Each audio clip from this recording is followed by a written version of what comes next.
Video ni khas untuk mereka yang sayang nak jual emas tapi perlukan dana untuk ditebus.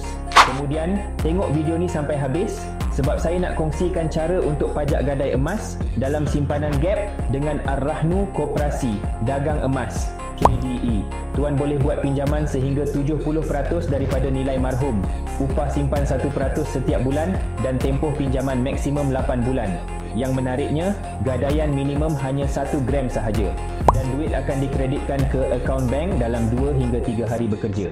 Jom saya tunjukkan caranya. Pertama, log masuk ke akaun, klik ikon GAP. Pada GAP dashboard, klik ikon Ar-Rahnu.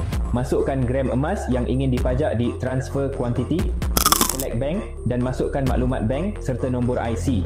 Kemudian muat naik penyata akaun bank anda. Lepas tu, request transfer dan muat naik salinan kad pengenalan depan dan belakang.